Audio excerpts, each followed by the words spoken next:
Ok. Então, nós vamos começar hoje o nosso quinto seminário da pós-graduação do PPGFA 2022/1. Hoje a gente está com o meu amigo Bruno Barbosa, que é geofísico e físico, trabalha na Petrobras. Já há quantos anos? 10 anos? Cara, vai fazer 10 anos em 2023, ano que vem, Bastante. 9 anos. O Bruno, ele fez mestrado em Física da Matéria Condensada na Universidade Federal de Uberlândia. Inclusive, você está em Uberlândia agora, né? Ele fez mestrado em Simulação Computacional de Sistemas Físicos e Químicos e Biológicos, ministrado em conjunto pela Escola de Lyon, na França, e Amsterdã. Atualmente está cursando doutorado em Física na Universidade Federal de Minas Gerais, onde investiga a interação entre moléculas de DNA e água utilizando técnicas de dinâmica molecular em Monte Carlo. Foi professor de Física da Escola de Preparatória de Cadetes do Ar, o EPICAR, e também é físico no CENPES. A gente pode falar que o CENPES é o Centro de Pesquisas Científicas da Petrobras? Centro de pesquisa e desenvolvimento, né? Desenvolvimento, né? E aí o Bruno vai apresentar para a gente hoje um pouco sobre a pesquisa em física que ele desenvolve dentro da Petrobras e um pouco de física aplicada também, onde ele também tem uma atuação como... A gente pode falar que você é o coordenador de P&D, não? Seria interlocutor, né? Interlocutor. Eu faço a mediação entre a empresa, né, e os coordenadores. Os coordenadores são os professores, né, nas universidades. Tá? Como se fosse o referi aí do P&D. Muito bem. Então, Bruno, fica à vontade. Você tem o tempo que você puder e achar necessário. Eu vou deixar o chat sempre aberto para todo mundo. Se alguém quiser fazer uma pergunta, fica à vontade também. E aí, só durante a apresentação que eu peço para as pessoas desligarem o vídeo, só para que a gravação fique certinha lá para a gente mandar para o YouTube, tá? Então, valeu, Bruno. Fique à vontade. Qualquer coisa, eu te chamo aqui. Valeu. Bom, beleza. Bom, pessoal, eu vou dividir aqui em 4 partes nessa apresentação. Primeiro, o pessoal tem uma visão geral, né, do CENPES, né, do Centro de Pesquisas da Petrobras, que eu confesso que até eu não conhecia, né, antes de entrar na empresa, não tinha ideia do tamanho, né? O orçamento, né, de onde vem o orçamento para a nossa pesquisa, os projetos que a gente tem hoje com o Departamento de Física, e aí não são apenas projetos, né, sob a minha interlocução, mas de outros colegas também, né, a gente tem na nossa gerência aí, acho que tem 13 físicos, né, então tem muita gente. E as ideias para o futuro ali, e também alguma ideia de como é o processo, né, de submissão de projeto de pesquisa. Bom, então, né, é um complexo bem grande, né? Tem mais de 200 laboratórios, mais de 300 mil metros quadrados de área. É um complexo bem grande, né? Tem uma área mais antiga e a expansão aqui, né? Essa área circular aqui, o prédio antigo do centro de pesquisa, e essa outra área aqui, né, linear aqui, é a expansão. E esses prédios aqui, esses galpões saindo aqui, são todos, né, galpões de laboratório, né? E aqui tem um anfiteatro e aqui tem um núcleo de visualização 3D, bem interessante. Aqui também são prédios, né, de laboratórios, aqui todas esses prédios saindo aqui são laboratórios também, né? Então, aqui eu tenho os dados, né, somente até 2015, porque eu acho que de 2015 para cá não tiveram muitas contratações significativas, né? Então não mudou muito, mas, né, mais de quase 2.000 funcionários, né? Uma quantidade significativa com mestrado e com doutorado. Eu acho que de nível superior, todos os pesquisadores lá têm pelo menos mestrado, né? Então, é uma quantidade grande de pessoas, né? Tem muitos técnicos também, né? Mas a parte pessoal de nível superior, muita gente bem capacitada lá. Tem pesquisas, né, com praticamente todas as universidades do Brasil hoje, né? Inclusive diversas no exterior, centros de pesquisa, né? a gente tem uma permeabilidade grande dentro das universidades.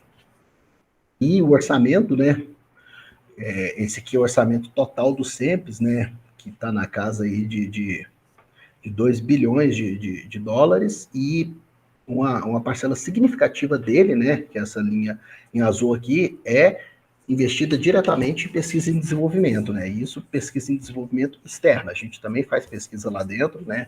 Diversos laboratórios lá, eles prestam serviço para outras áreas da Petrobras, mas também tem pesquisa lá dentro que é desenvolvida, né? Mas vocês podem ver aqui que é uma parcela significativa aí, eu diria 30% é investida direto em universidades.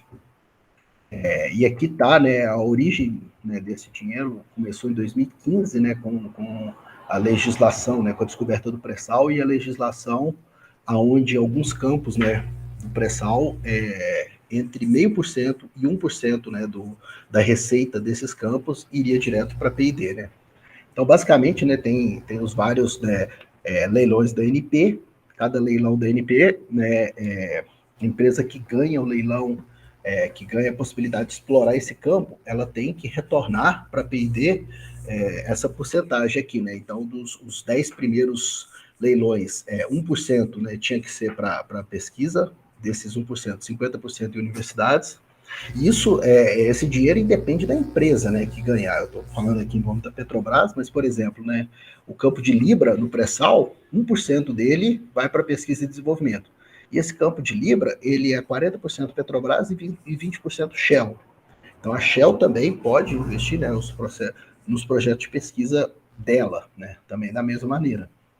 E tem alguns campos aqui, tipo o campo de Búzios, onde 100%, né, desse 0,5% aqui da receita vai para as universidades. Nesse 50% aqui, a outra parte pode ir ou para institutos privados de pesquisa ou para empresas, né, privadas que façam pesquisa também, que tenham área de desenvolvimento e pesquisa, ou pode ser investido dentro da Petrobras também na área de pesquisa. Basicamente, a nossa rede de P&D, né, até uns 2 anos atrás, era dividida da seguinte maneira, né? Você tinha redes temáticas, onde você tinha grandes temas, né? E esses grandes temas envolviam diversas universidades, por exemplo, geofísica. Então tinha um grande tema geofísica, e aí ia se desenvolvendo, né, pesquisas, né, nessas redes. Geralmente eram pesquisas básicas, né, de problemas gerais da área de geofísica, né? E aí você tinha também, né, as pesquisas de alto risco e alto retorno, né, que era algum problema que já estava mais ou menos mapeado, né, mas não tinha nenhuma solução. Tinha, né, as pesquisas que já estavam em fase de desenvolvimento, né, algumas talvez em protótipos de bancada, né.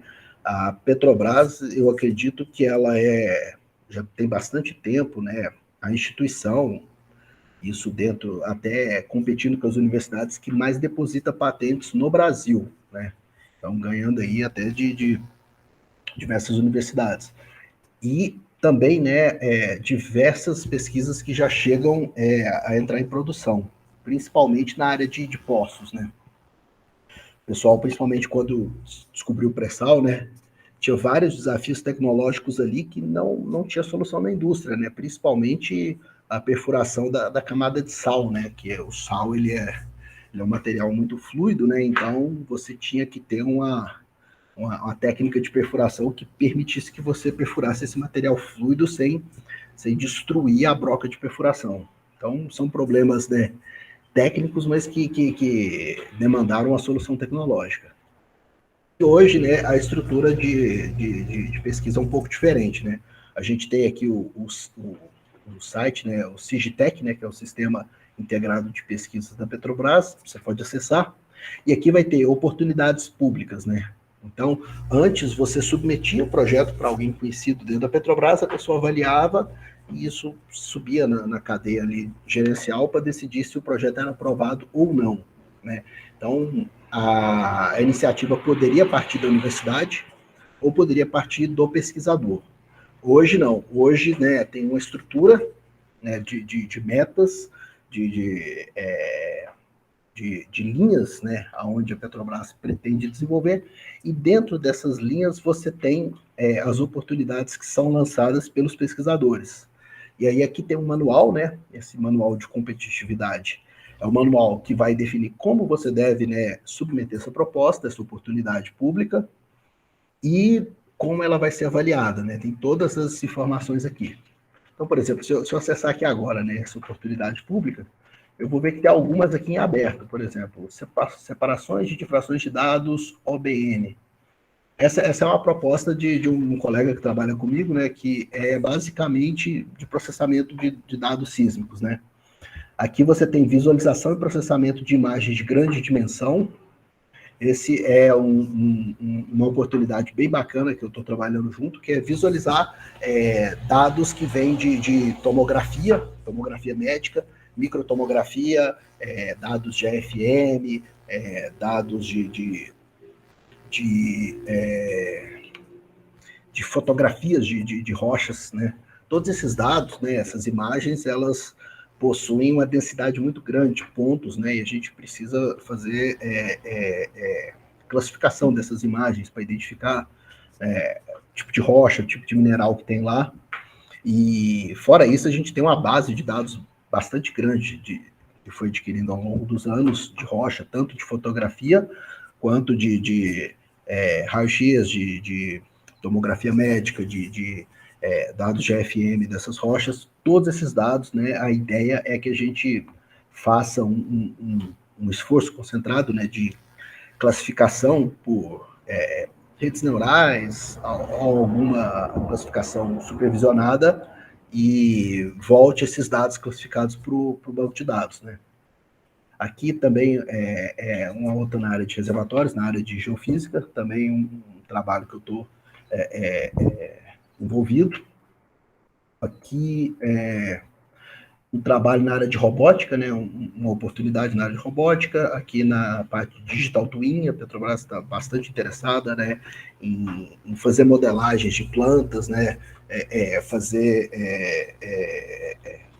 integração com sensores, né, essa parte de internet das coisas.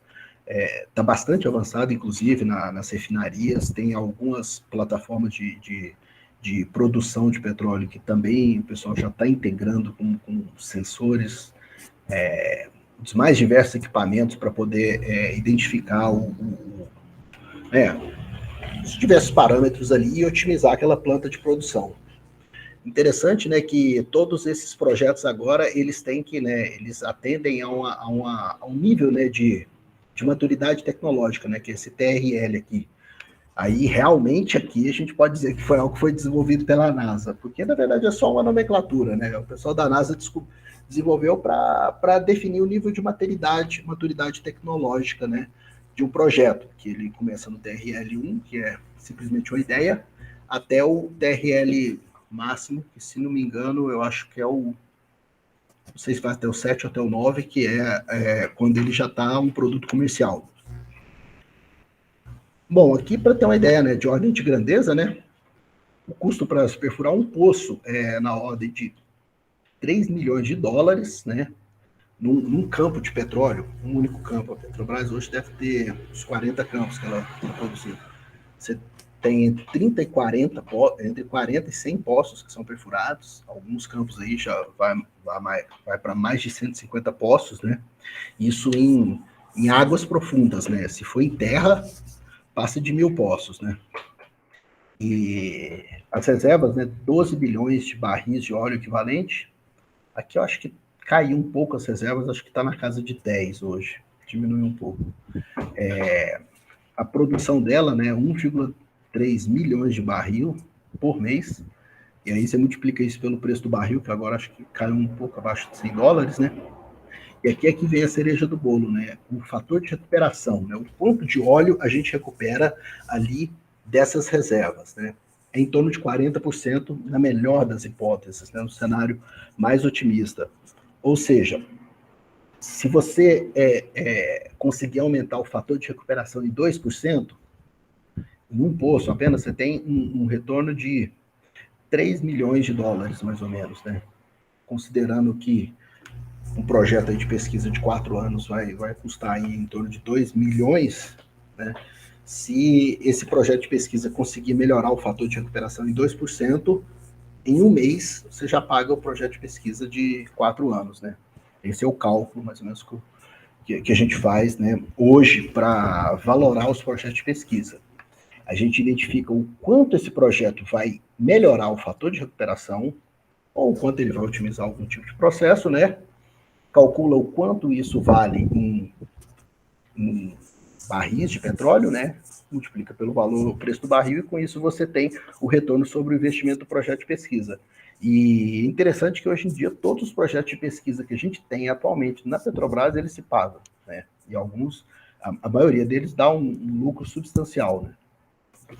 Então, aqui eu vou falar um pouco dos projetos que a gente tem, né? Eu comecei da escala maior, né?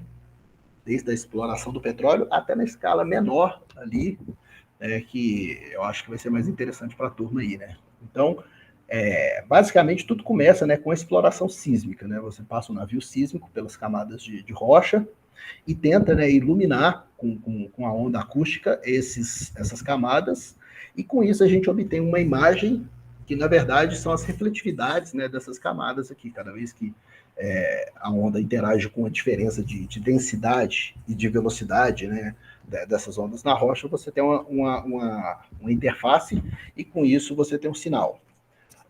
O nosso trabalho é vir, né, dessa sísmica, né, dessas refletividades, e chegar nas propriedades das rochas, né, inverter essa medida, né? E como é um problema inverso, igual você tem todo problema inverso, você tem, né, ambiguidades, você tem diversas combinações, né, de camadas de rocha que vão resultar no mesmo sinal. Então, o objetivo nosso aqui é estimar da melhor maneira possível as distribuições dessas camadas de rochas e as propriedades que estão em cada uma delas para poder resolver o problema inverso, né?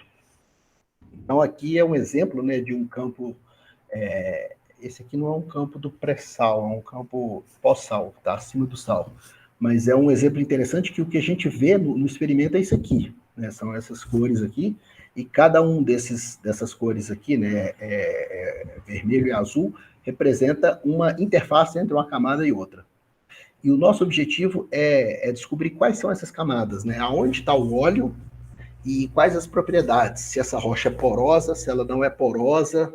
Se ela for porosa, o que tem dentro do poro é óleo, ou é água, ou é gás, né? Então, são diversas indeterminações, né? E para isso, né, um exemplo aqui, né, de depois que o cálculo é feito, é isso aqui que a gente identifica, né? São essas bolotas aqui, que essas aqui são as acumulações de petróleo. Isso aqui é o que a gente espera de obter como resultado ótimo, né? Uma acumulação, né, volumétrica de óleo, para a gente definir aonde o poço vai ser perfurado, né? Aqui é um exemplo de um campo de petróleo onde a gente já perfurou 3 poços, a gente já tem certeza do que tem ali. Uma vez que a gente perfurou o poço, a gente, né, restitui a rocha daquele poço, e aí pode fazer medidas, e aí pode definir se o algoritmo, né, se o cálculo que a gente fez está correto ou não. Então, isso aqui é um trabalho que eu tenho, né, empenhado bastante, porque a gente está, né, pegando esse cálculo que até pouco tempo atrás ele era determinístico, e está incluindo a parte estocástica nele, né? A gente usa a inferência bayesiana aonde dá, né? Aonde a gente pode modelar de maneira analítica, onde não dá, a gente está usando Monte Carlo, né? E a gente publicou um artigo em 2018, esse artigo já está com mais de 40 citações. Eu acho que hoje já bateu 50 citações. É um artigo bastante citado, foi publicado num jornal, né, que é o Geophysics, que é um dos principais jornais da área, e está tendo bastante aceitação na comunidade aí, essa metodologia nossa aí de inferência bayesiana para resolver esse problema inverso. Inclusive na física o pessoal está utilizando bastante, né? No lugar onde não dá para você fazer Monte Carlo, você não conhece o Hamiltoniano, você usa inferência bayesiana. Então, o pessoal lá da Federal de Santa Catarina tem colaborado com a gente, utilizado também redes neurais para poder melhorar esse resultado, né? Depois que você obtém esse resultado, você ainda pode dar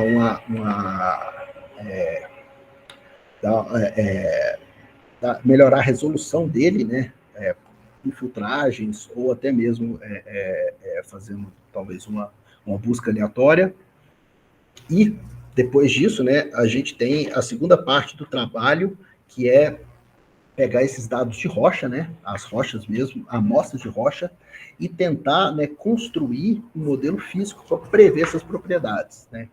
Então, se a gente observar aqui essa medida do experimento sísmico, a sísmica ela responde à densidade, né, e velocidade da rocha, né, que é basicamente o índice de refração, né, acústico desse material.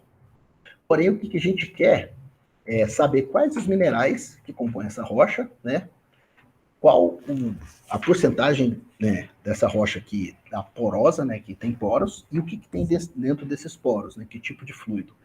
Então, existe uma maneira de conectar, né, essas propriedades, que são propriedades petrofísicas das rochas, né, com as propriedades elásticas que a gente observa no experimento, que são velocidade da onda acústica e densidade do meio, né. Então, esse também é outro problema inverso que a gente tenta resolver, que é construir um modelo que seja preditivo. Bom, dado esses minerais aqui dessa rocha, como que eu consigo chegar nas propriedades elásticas desse material ali? Pode generalizar para os módulos, né, compressional, cisalhante. Então, hoje a gente tem... Vou precisar...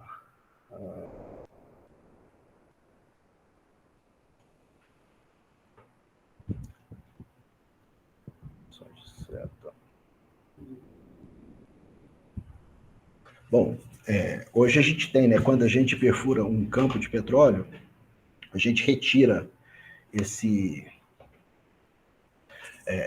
essa rocha, né, um cilindro de rocha, e essa rocha ela é registrada por um tomógrafo médico mesmo, né?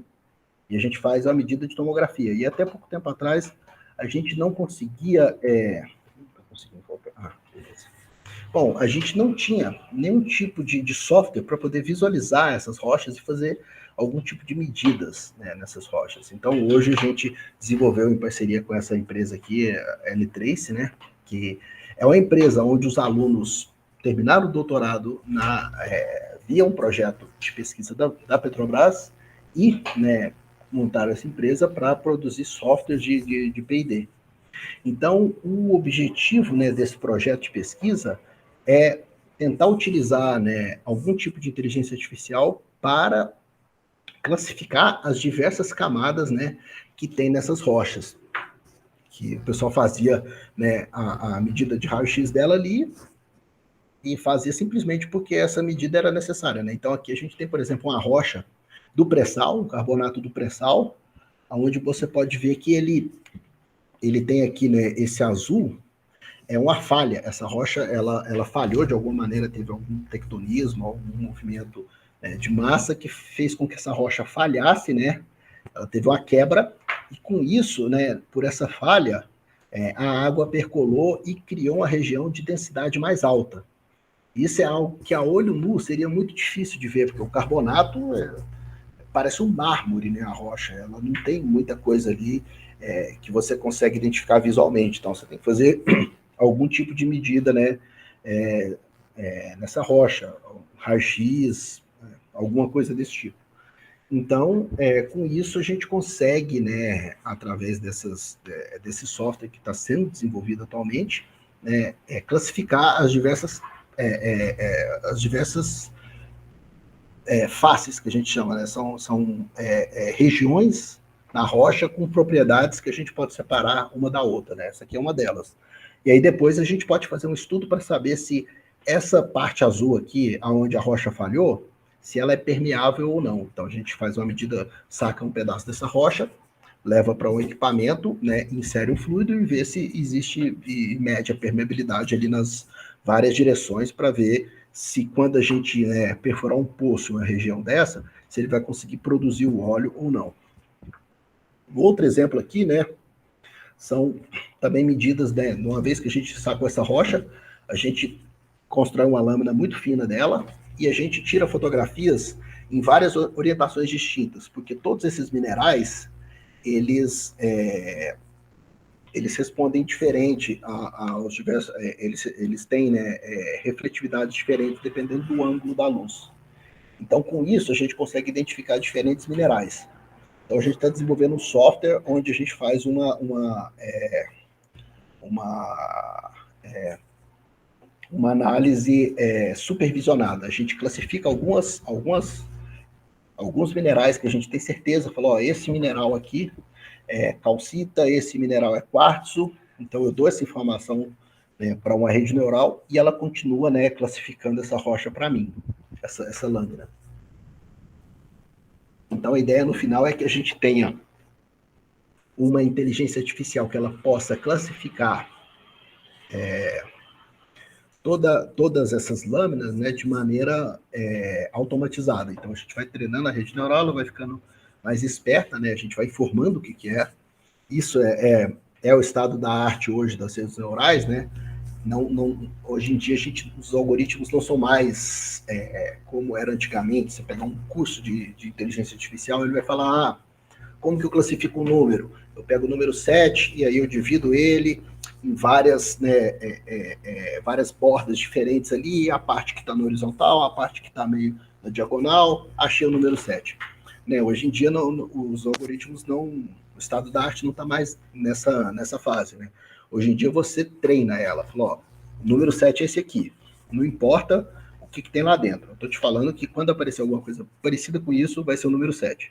Com isso a gente vai treinando a rede neural e ela vai aprendendo e ficando mais robusta com o tempo, né?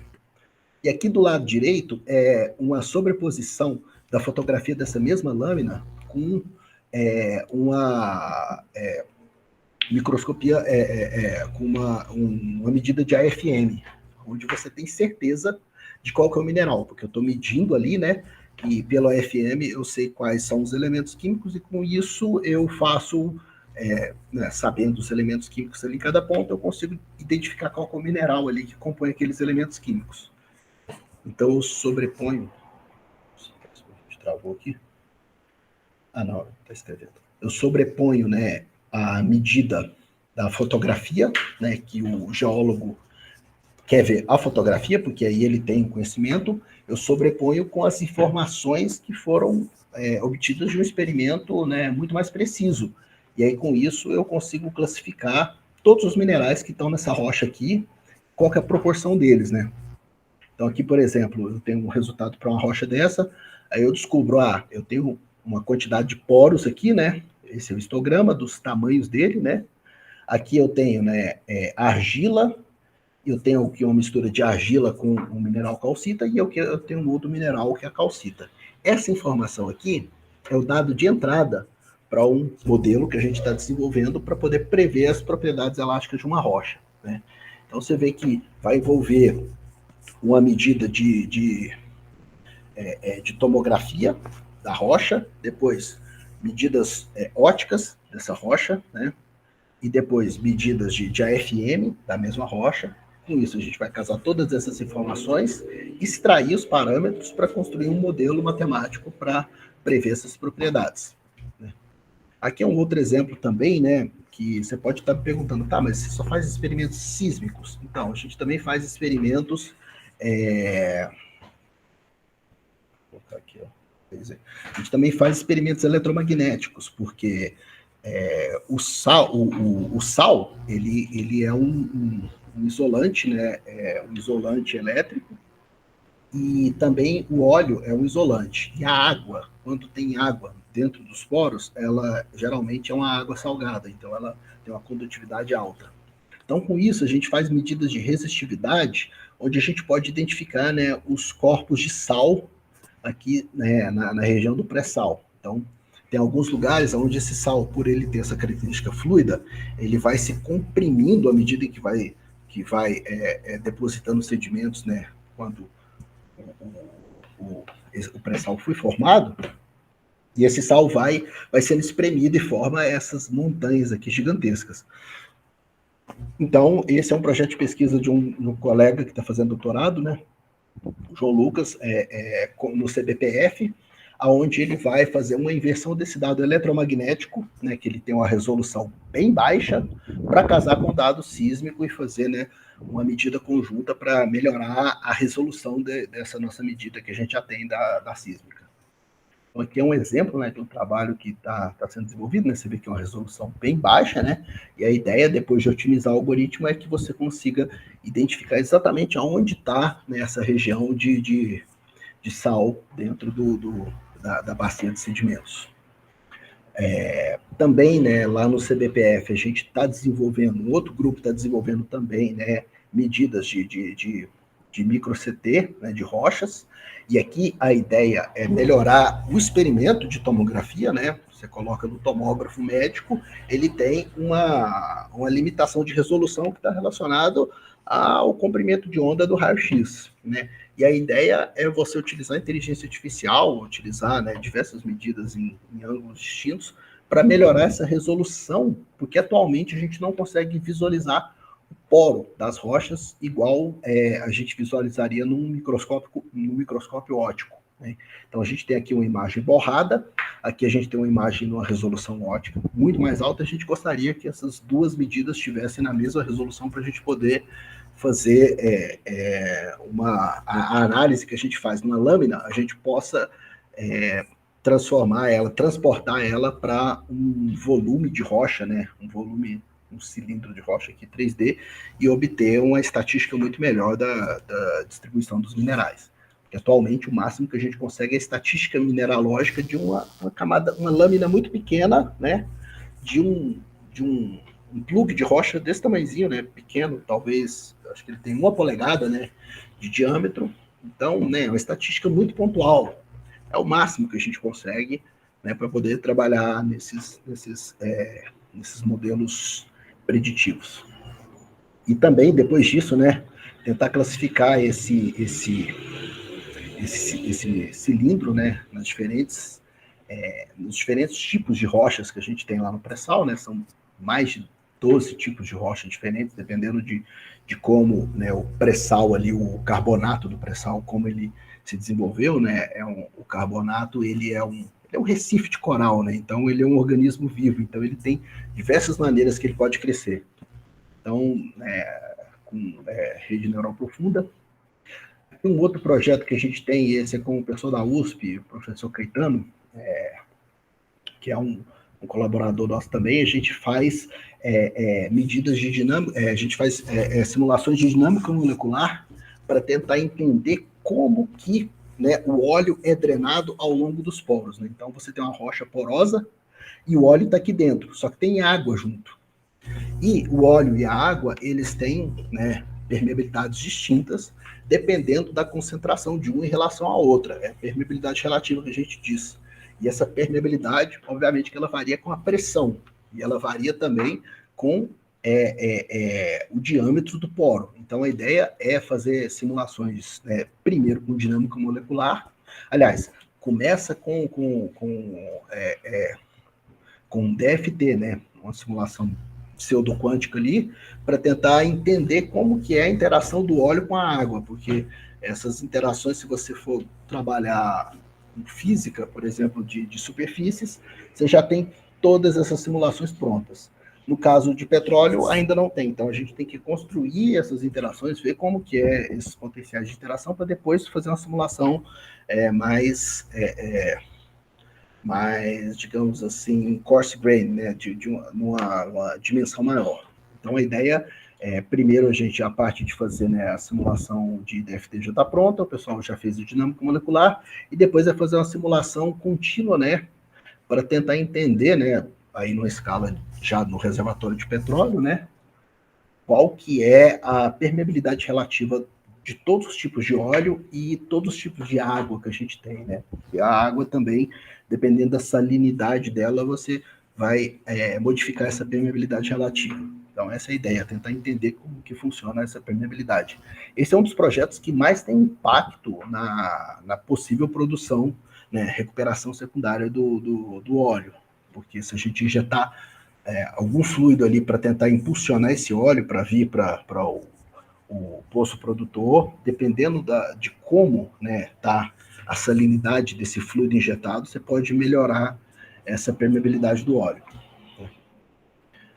Tem um outro projeto também que a gente faz, que a gente estuda como que está a distribuição, como que está a porcentagem de óleo que pode ser extraída de um poro. Para isso a gente faz, né, ressonância magnética. Então aqui o pessoal que, né, entende de RMN vai identificar aqui na hora, né?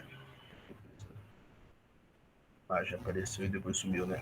Bom, aqui está o experimento aqui, né, do tempo de decaimento do spin ali, dos hidrogênios, né? É o eco, né? E com isso a gente consegue identificar a proporção de óleo e a proporção de água que está dentro de um poro, né? Então aqui é o RMN lá do CBPF, né? E aqui são as medidas dos tempos de decaimento. E aqui é um RMN que a gente tem de bancada, e aqui é a medida de RMN que a gente faz no poço, com o equipamento no poço. Então, a gente faz o RMN de um pedaço de rocha bem pequeno, aqui a gente faz o RMN de um pedaço maior, e aqui a gente faz RMN no poço todo. E a ideia é tentar filtrar essa medida horrível aqui, que é feita em condições, né, inóspitas dentro de um poço de petróleo, para poder, né, ter a mesma resolução de um RMN de altíssima frequência ali, que é o do laboratório, né, em condições ideais. É um projeto que está dando bastante resultado também, né, que a gente pode, com isso, descobrir a porosidade da rocha e descobrir o tipo de óleo que está dentro ali e o quanto desse óleo a gente vai conseguir recuperar. E depois disso, a gente tentar exportar isso, né, para uma célula muito maior, porque a gente faz essa medida numa rocha muito pequena, mas a gente quer, né, identificar como que essa propriedade se distribui em todo o reservatório de petróleo, né? Sempre a gente tem que pensar isso. Eu fiz uma medida numa escala micrométrica, ou às vezes nanométrica. Ok, agora como que eu vou utilizar essa informação num poço, num campo de petróleo que tem quilômetros, né, de comprimento e às vezes dezenas, centenas de metros de espessura? Então, é aqui que entra também a mecânica estatística para a gente fazer, né, um coarse graining dessas propriedades aqui, né? O colega nosso, Mauri, que defendeu o doutorado lá no CBPF, fez uma tese muito bacana, muito bonita, onde ele fez, né, uma estatística utilizando o peso de Boltzmann para poder fazer esse upscaling dessas propriedades. Trabalho bem bacana. Aqui é um exemplo, né? Ele fez o upscaling de uma medida de RMN de um único poro para uma amostra de rocha, dependendo da distribuição de poro e se eles interagem entre si ou não. Bom, aqui são outros projetos que a gente, né, tá em processo de completação, né? Todos relacionados, né, aqui, a área que a gente trabalha, que é tentar entender a interação do fluido, né, com o poro, porque até esse momento a gente falou, é o seguinte, eu quero saber qual que é o fluido que está lá dentro daquele poro. E agora a gente tem um desafio um pouco maior, é o seguinte, será que esse fluido ele interage com o poro? Será que dependendo de como esse fluido se movimenta ali, se ele vai trazer algum dano à rocha, se ele vai melhorar a porosidade, se ele vai melhorar a permeabilidade? Então, a ideia desses estudos aqui é isso, é entender a interação do poro com o fluido, né? Bom, vamos ver o que mais tem de interessante aqui. Bom, esses trabalhos com o CBPF já está bastante avançado, a gente também está fazendo estudos, né, de anisotropia. Alguns campos do pré-sal, eles têm uma anisotropia muito forte, né, porque basicamente as camadas de carbonatos, elas vão crescendo como se fosse uma esteira, né, um plano, então ele tem, né, uma anisotropia muito forte, tanto que a permeabilidade vertical e horizontal dessas rochas, ela varia às vezes ordens de grandeza. Pode ser um campo, ele pode ser totalmente permeável, né, na horizontal e impermeável na vertical. Então a gente faz medidas de ressonância magnética com materiais anisotrópicos. Essa é uma tese de doutorado de outro colega também, o Moacir, da minha gerência, que fez o doutorado lá no CBTF, publicou um artigo muito bacana mostrando como que é o decaimento, né, do T2 de corte para o RMN no caso do material anisotrópico, né? Então, você tem aqui... E, obviamente, o equipamento de RMN do CBPF, os caras conseguiram converter ele num computador quântico, tem 2 qubits, mas é um computador quântico, então, será que o Brasil tem computador quântico? Alguém já viu? Bom, o equipamento de RMN do CBPF, eles conseguiram, né, através dos estados ali da molécula de cloroformo que é utilizada para fazer as medidas, conseguiram converter no computador quântico e fazer alguns cálculos, né? O professor Ivan ali, que é o líder, publicou diversos artigos aí, mostrando como converter um equipamento de RMN no computador quântico. Recentemente, os colegas, né, desenvolveram um algoritmo para fazer esse experimento de inversão sísmica, né, que eu trabalho com um computador quântico, né, porque esse talvez é um dos maiores desafios hoje na computação quântica, né? O computador quântico está aí, a gente só não tem algoritmo para rodar nele, né? A gente tem que pegar os nossos problemas hoje, que a gente tem, que são resolvidos na álgebra booleana, e converter eles, né, para uma forma onde a gente consiga utilizar, né, os estados quânticos ali, né, a álgebra da mecânica quântica. Então, o pessoal fez esse algoritmo de inversão sísmica, né, para rodar no computador quântico. Eu acho que eles estão com uma parceria com a IBM para rodar no computador quântico da IBM. Vamos ver, né? Eu, no começo, estava bastante cético. Não, na verdade, eles rodaram no The Wave. The Wave não é da IBM, mas eu estava bastante cético com essa questão do computador quântico, principalmente pelo fato de que a gente não tinha nenhum problema hoje que estivesse mapeado, né, na álgebra na qual o computador quântico funciona, mas o pessoal conseguiu, né, um primeiro avanço aí, vamos ver os resultados dali para frente, né? Bom, eu deixei alguns minutinhos aqui para as perguntas, né? Espero que tenha algumas, né? Muito bem, seu Bruno. Muito legal. E, de fato, eu não tinha ideia que o Sempre era desse tamanho, não. Pois é, cara. É o tipo de coisa que a gente, se você não entra em contato com alguém ou não conhece alguém que trabalha assim, talvez é o tipo de coisa que você nunca saberia, né? E uma coisa, eu estava olhando aqui, o Sempre ele é dentro da UFRJ, né? O espaço físico dele. Ele é dentro da Ilha do Fundão, né? Não é necessariamente na UFRJ, né? Mas a UFRJ é dona da Ilha do Fundão inteira.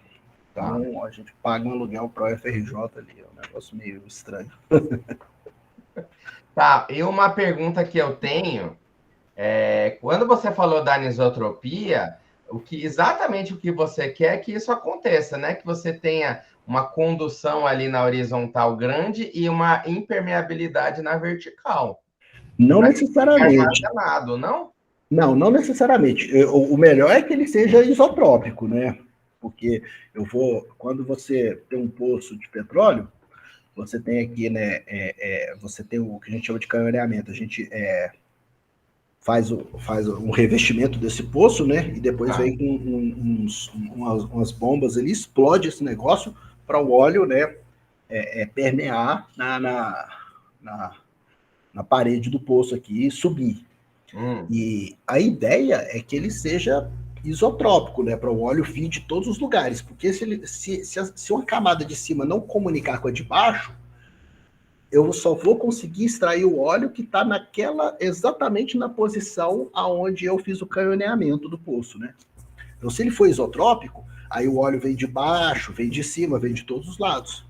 Tá, mas você tem que ter uma camada impermeável para que ele consiga chegar lá em cima e ficar armazenado. Mas isso é quando o reservatório de petróleo é formado, né? Tá. Isso é uma das premissas. Inclusive aqui, né? Nessa imagem aqui, esse negócio, essa linha preta aqui é o topo do reservatório e essa linha preta de baixo aqui é a base do reservatório. Tá. Então, o reservatório de petróleo ele é sempre definido como um corpo poroso, né? sanduichado ali entre dois corpos impermeáveis ali, Não, duas tá, camadas então. de rocha Tá bom. impermeáveis. Tá. Essa é a Não, ideia. agora entendi. O que você está analisando ali é a meiuca ali do meio, né? Isso, é ali no meio somente. Tá. Ali no final eu já assumo que é tudo impermeável. Tá. André, fica à vontade.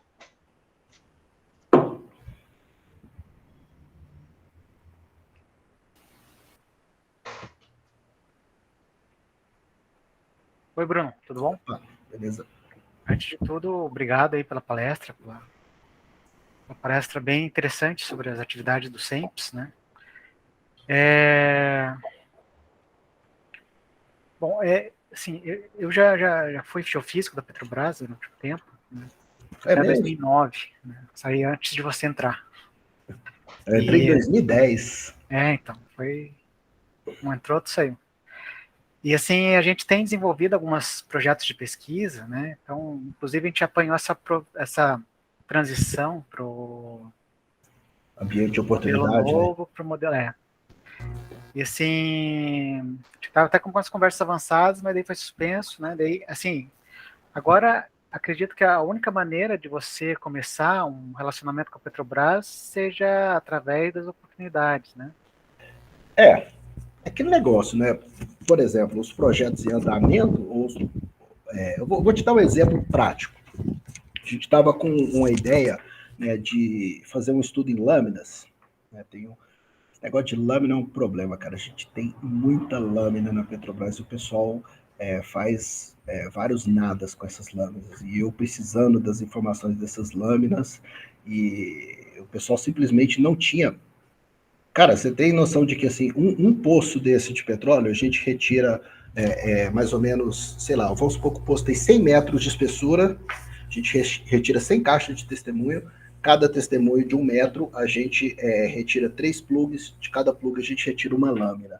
Então a gente vai ter aí, sei lá, 300 lâminas para um poço. E não tinha medida nenhuma que eu pudesse utilizar de quais seriam os minerais ali daquela rocha. E aí agora o pessoal está fazendo, né, com o equipamento lá, o Kenscan, que a gente faz um AFM dessas rochas, porém o equipamento caro, estraga pra caramba, e aí estraga e... É igual na universidade, estragou, vai ficar estragado.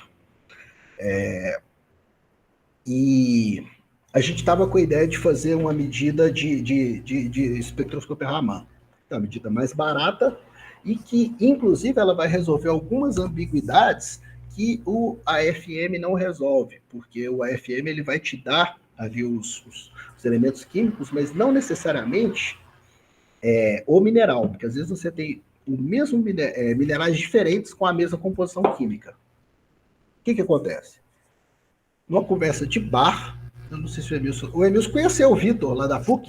Conheci. A gente levou umas amostras para a PUC, fez a medida de AFM, desculpa, de Raman, conseguiu identificar, por exemplo, separação de calcita e dolomita, joia. Pegou a transição. Aí eu falei com o pessoal da química, eu falei, vamos lançar a oportunidade. Lançamos a oportunidade. Avisei o Vitor, vai ser lançada a oportunidade, Raman e tal. Raman, você sabe como é que é, né? Tem gente do Brasil inteiro. E eu estava avaliando o projeto, o Vitor mandou pela PUC, o pessoal do CPPF mandou, o pessoal daqui de Uberlândia mandou uma proposta e o pessoal de Juiz de Fora mandou.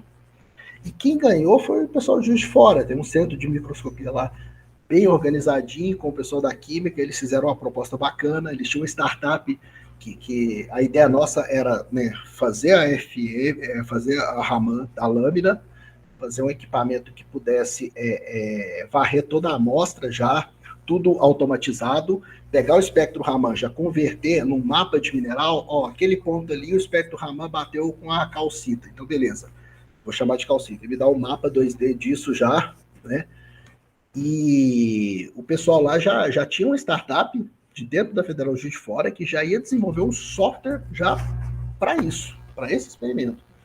E foi uma proposta bastante econômica.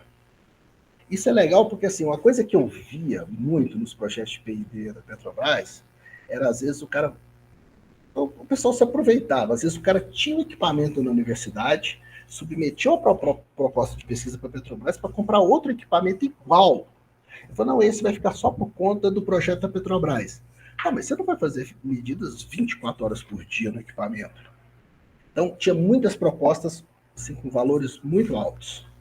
Então, a da PUC, ela acabou ficando em segundo lugar na nota, porque a do pessoal de Juiz de Fora estava muito bem escrita, estava muito bem definida os TRLs, os CRLs, né? Estava, inclusive, com a análise econômica ali bem definida. Então, hoje, se você entrar lá no Sigitec e ver no ambiente de competitividade, tem um manual ali e os critérios de nota, eles são bem objetivos, são 4 critérios. E participando do processo, eu achei injusto porque a gente gestou a proposta junto e quando chegou no final ele não ganhou. Porém, o processo ele foi uma competitividade honesta nesse sentido. Então, tem os prós, tem os contras. Às vezes, você trabalha muitos anos numa proposta e não necessariamente você vai ganhar ela.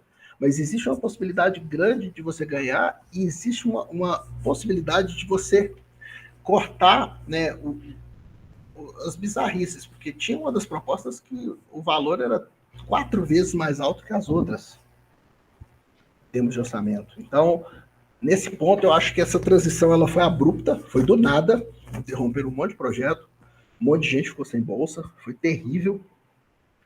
Porém, eu tenho uma expectativa boa para o futuro com relação a isso, né?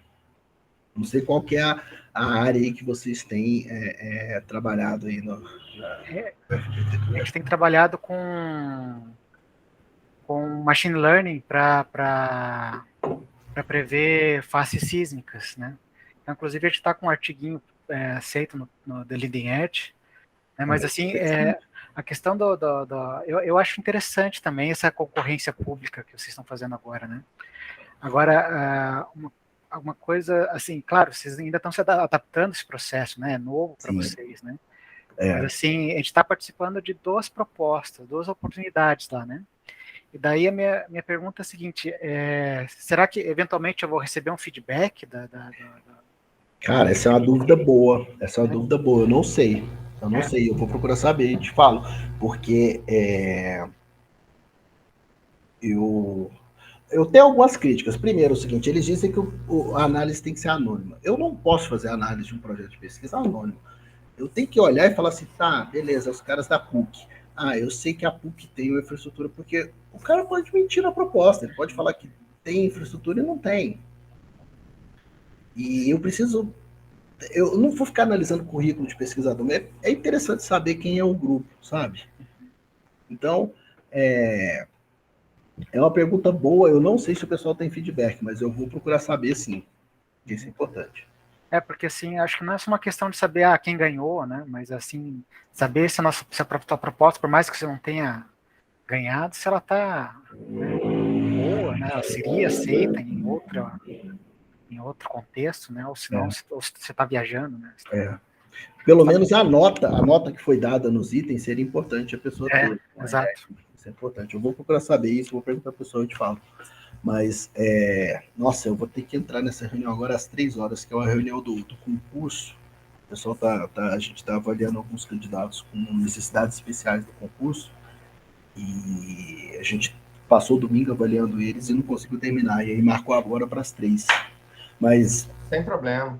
Se o pessoal tiver mais dúvida, manda para mim por e-mail, para a gente continuar essa conversa. Pessoal, eu coloquei o seu e-mail na convocação do seminário, e aí, se alguém quiser entrar em contato, eu posso até colocar aqui novamente. Isso.